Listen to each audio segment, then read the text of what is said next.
sure that you know that in today's day and age, one of the hottest topics on the internet and in the entire world is AI, artificial intelligence, Yes. right? There are many interesting things that today I will tell you about AI, and I will clear a doubt that the world has about the potential dangers behind AI. I will do that today. Enlighten me. I will enlighten you Please. and everyone.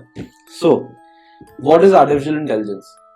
I will tell you. So basically, artificial intelligence is supposed to be like a program which carries the capability of improving its own self and learning new things. Right. For example, today, will you agree with me if I say that a vehicle is in sort of a machine? A car is a machine. Yes, I will Okay. agree with you. Chalo, theek hai. Let's just say that because a car is running on petrol, it is a different spectrum. Let's go towards something which is exactly a machine. Okay. So today let's talk about, let's say, a refrigerator. It's a machine. Yeah. Yes. So what exactly does a refrigerator do? Cooling. Why? Because the only capability that it carries is being able to cool itself, or the components which are inside using energy. Right? Now, a refrigerator is not the most advanced piece of tech on earth today. Yes. Right? We have laptops, we have smartphones, we have Robos, we A have number of things. Yes. we have robots that look like dogs, we have robots that look like humans. Okay? So the potential threat of AI is not just in hardware but in software as well. Right. And I will explain both of these parts to you. AI is basically a program which carries the ability to be able to improve itself and learn new things. That is the main point of artificial intelligence. It can learn new things by its own self. If you give a machine which sort of looks like a human being, or not even looks like a human being, let's say that today I make a machine which carries the simple capability of being able to walk and having hooks or hands or something like that which it can use to grab things, and it has a scanner or something like that which it can use to look, right? And I give it a AI programmed brain. It will evolve itself in a certain manner. Now, what does a software AI do? To clarify this a bit, a software AI, when you're talking to it or when you're using it, it is using your behavior patterns, your capabilities, and the internet's power to be able to provide you with anything that you might need, right? If you bring that capability into a hardware, it is like creating something which is the closest representative of a human being, but it is far, far better than human beings in terms of capabilities, efficiency, and progress, with the ability to be able to evolve, right? Now, if I'm talking about AI again, if you put that software thing into a hardware part where it just has a brain, if today I tell you that you need to learn this, everything that is written in this one specific book, you can do that. But if I tell you that you have to learn every single thing that is written in these 100 books in front of you, and you have to remember all of that on your tips for your entire life, can you do that? No one can. No one can. No one can do that. Yes, you are not Mike Ross and no one can do that. So, if I bring to you an AI knows that, okay, all these 10 books is 1 GB of data. Let's say I have 100 books that I have to read. 10 GB of data will go, right? Now, let's say that my RAM is 4 GBs and my ROM, like read-only memory, the storage capability is 20 GBs. Eventually, that will fill up with different things, with books, songs, whatever. So, after a point, it will not reach a place where it will be like, okay, now I cannot do anything. Why? Because if it learns that it can grow its own brain's functioning by increasing the RAM and putting in a better processor, and it can increase its memory capabilities by putting in a better hard disk, there is no end to this. The opportunities are endless then. Yes. If it is able to learn all of this, it can improve its own self. I am building a robot which has only legs, hands, or maybe an arm or something, and a brain. That's it. Imagine it. What it would look like. Something super weird, something that will look like an alien. But in a matter of days, it will hold the information which will tell itself, which it can use to sort of improve its own body functions and create something superhuman kind out of it. It can replace its own metals. If it is wired to a connection right now, tomorrow it can go source some batteries from somewhere because it knows how humans work. It can create an Amazon account. It can fake an identity, which is very easy to do. It can threaten people. I'll come to that part later. It will not need to threaten people because it can end the human life as we know it. And this will start with gradually improving itself. The moment it reaches a point where it's like, okay, now this particular body of mine which I'm confined to, it cannot improve itself anymore. What will it do? It will multiply its existence. It will multiply the amount of bodies that it carries. Now, we too are different bodies, we are different human beings. And we are different human beings because we have our own thinking levels, we have our own brains, Yes. we have our own functionings, we have our own life. But an AI, the things that it creates out of itself, like a new body that it's built, it will be using the same brain. So let's say today that you have a task that takes 10 hours to do. If you have 2 people to do it, it will take you 5 hours each. Okay? Now, what if I tell you that the outcome of that particular problem or that particular task that you're solving will be coming inside of your brain in sort of some information or some newer capabilities that you might be able to use in your life. If there are 2 of you with one connected brain somewhere in a cloud and both of you are working together, it will take 5 hours to do the thing that will take one person 10 hours. And the capabilities that both of you will gain will actually go to that one cloud which will be helping both of you. Right. Getting it? This is how AI will expand itself. Because the brain is not limited. It is not limited to a physical spectrum because internet exists today. It can use cloud memory because it knows everything in the world, right? Now, let's say that AI realizes that, okay, this battery or this particular metal of mine is not good enough to be able to withstand this extreme temperature. What will it do? It will replace its metals. It will replace its metals. It will replace its batteries, whatever. And there will come a time when AI will realize that, okay, you know what? These humans, they are nothing in front of us. And if you look at real life examples of this, Microsoft की एक AI है which is called the chatbot or something. Chatbot, हाँ. It threatened Oxford lecturer, said that it will ruin its own whole career, everything. Right? There are many other examples as well where AI comes and says that it will end human beings. The main gist of all of this, that where does that part come in and when will we know that a moment after this AI will be able to end us? The answer to this is that you can never find out because you never know when the AI starts thinking about ruling the world. Because at the end of the day, the behavioral patterns that AI is learning is that from human beings. If we go 3,000-4,000 back in our history, what did we do as primitive humans? We used to kill each other. And in order to survive. Not in order to survive. Yes, in order to survive, we used to kill each other and then we used to spot our own territory. If AI is learning its behavioral patterns from humans, because it cannot rely on anyone else, it will be learning all of this from humans and it will see behavioral patterns that we carry as human beings. So it will be gimmicking that. And what will it do? It will want to expand itself, expand its territories. And slowly but steadily, it will end the world. This is when AI is sort of, thinking in a certain manner. Now let's say that it's not thinking in a certain manner and let's say that it is truly helping human beings all around the world. We live in a capitalist world. The whole money institution, the banks, the government, they are built in a certain manner that the top 5% of the country's population are always going to be the richest and the other 95% people, they are tend to become poorer and poorer if they don't keep on increasing their skill set every single day, right? We are on the same page till here.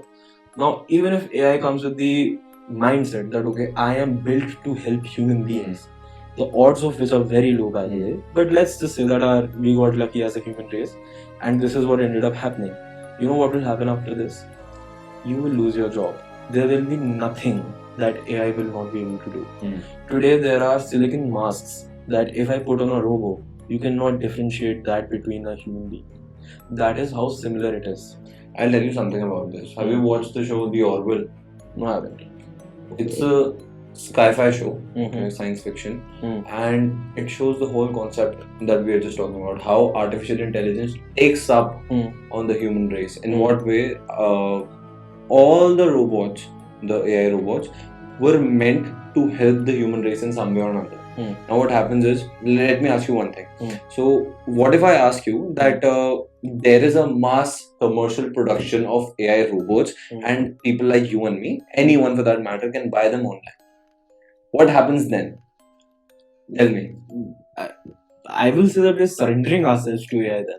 Exactly, and that is what happened. See, I just watched a show. That's what I'm telling you. That is what they tried to portray. That when people bought all the robots in their houses, now they treated that robot in a certain way that you are a servant.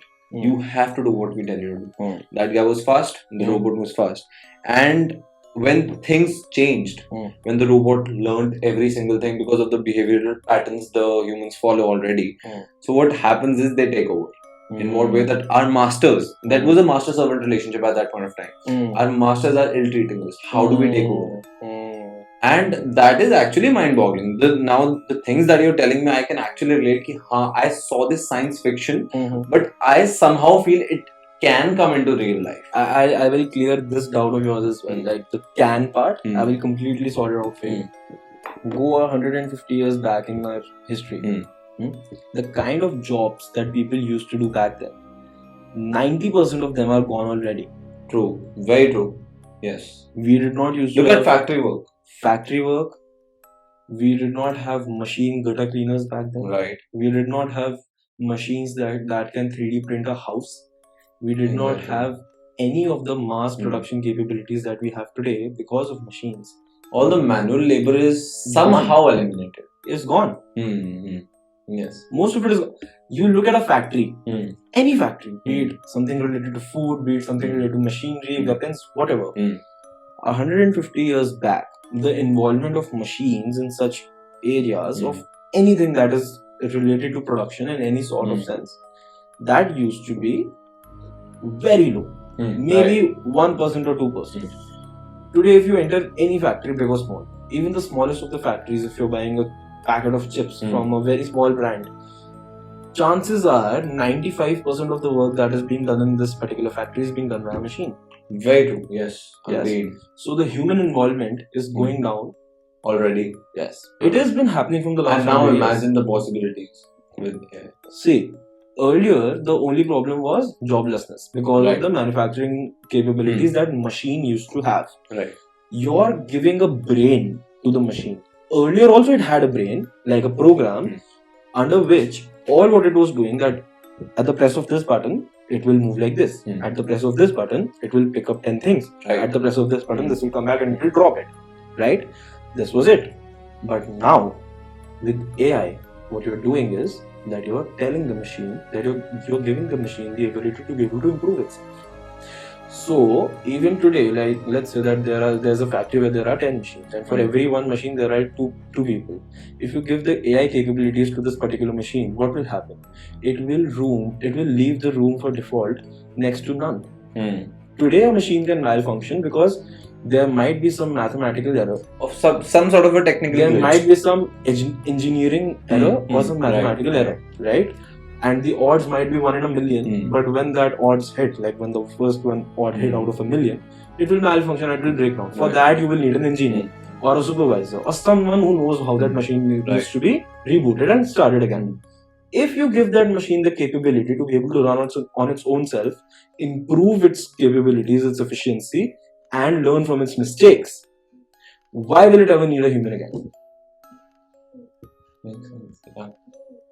If the hardware capabilities of an AI is not limited for just one robo, and that robo is left out in the public for, let's say, a week, where it is watching humans, it is seeing the behavioral patterns of humans, it is buying like humans. It's a learning machine. It is learning to know how to use things like Amazon, how to use things like eBay and stuff like that, which can help them in order to be able to buy things that they can apply on their own self and improve themselves. Where do you stand a chance? True. So basically, it's a very interesting thing. Today, if you want to create Ebola virus, you have a software recipe for it. It's like biological weapons you can create. Yes, you have the recipes. Yeah, right. For the lack of a better word, and to talk in a very layman's language here, you know how to create Ebola virus. Right. With the help of a computer program. Right. Today, that computer program can only print that virus's output on a piece of paper. Like it can write down the formula or the recipe or whatever. If that computer has the 3D capabilities, or if it has a 3D printer attached to it, which it can control, and the 3D printer just carries the amount of ingredients that it needs to be able to create that particular virus. Right. How difficult is it going to be for that particular computer to create that. Not at all. Not at all.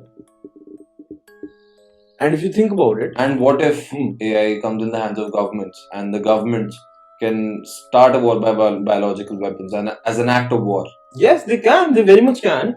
But Just imagine. the problem is not with wars. It is with the whole human race. You know, when AI actually hits, there will be no borders. There will be no racial wars. There will be no religion-based wars. There will be no hatred between Russia and America. There will be no hatred between anyone because everyone will be so scared for their own survival. The enemy is the same, the human race.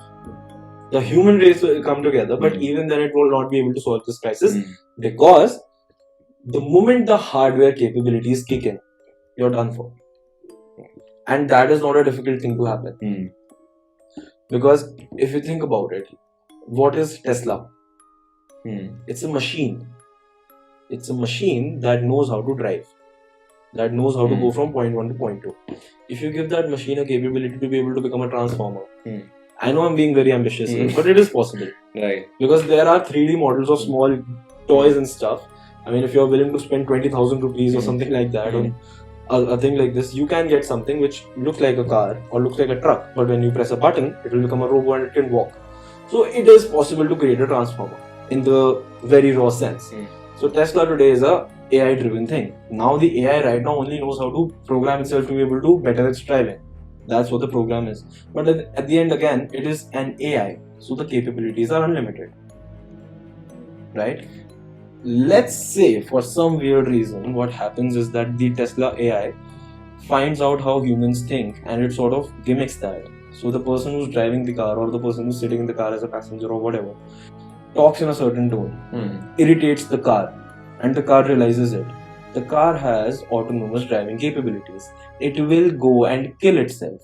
It will go at a very high speed, open the door, scare the shit out of you, or crash itself completely because it cannot feel pain. It does not need rest. The biggest problem here is that you are creating an alien which does not need rest.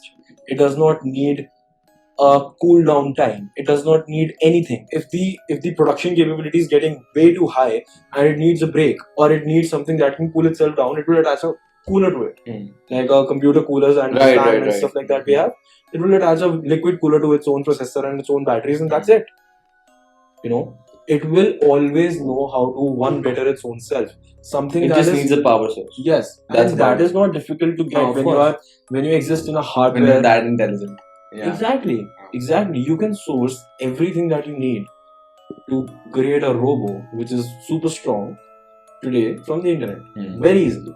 If you know the things that will be needed to be able to build a robo, you can source them very easily on the internet. Be it from Amazon or some other site somewhere, from a welder who can cut these things for you. You can do all of that. It's not at all difficult. If you as a human learn how to build a robo and then you can get all the ingredients that are required for it, or the parts that are required for it, then why can't an AI do that? Something which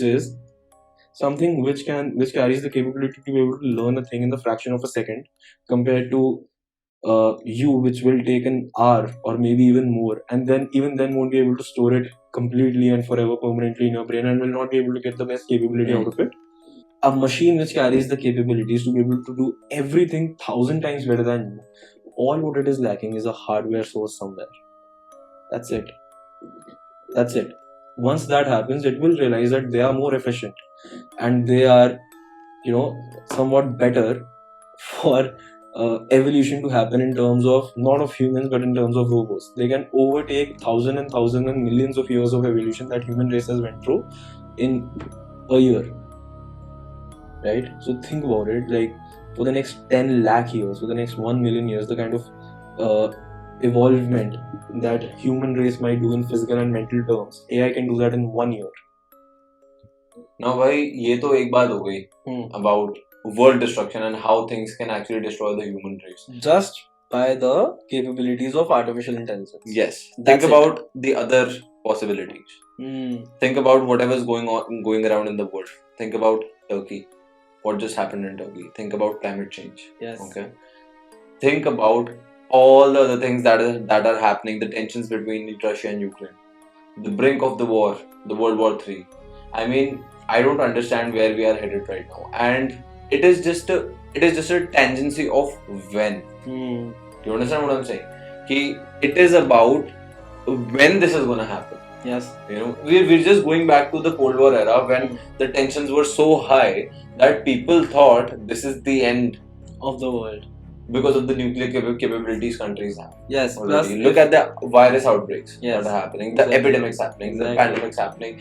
Look at the new virus which has just come up in West Bengal, the adenovirus. Yes. Just imagine the possibilities. I mean, I don't understand what the hell is going around in the world right now. Also, if we as two average Joes are talking about this, we might be completely wrong, But if a super, someone who's known for his scientific capabilities, someone who's got many Nobel Awards in the physics categories and whatnot, someone who's given us tremendous knowledge about science, if that guy sitting somewhere before the Third World War could have ever happened predicted this, said that I don't know with what weapons the Third World War will be fought, but I know for a fact that the Fourth World War will be fought with sticks and stones. What do you understand by that? That we'll be so... we'll go in that destruction mode. We'll be so doomed that there will be no technology left whatsoever. Nothing. We'll go back to the ages of the Vikings, or maybe even before that. Even the Vikings had swords. I really want to be in that age, man. In the age of a Viking? Yeah. Same, man. Same. I wish I was born at that Seriously, time. I want a sword hanging from here. Please, yes, sir. I want a dagger. The Valyrian steel dagger. Yes, everything please. of that sort. Game of Thrones, please.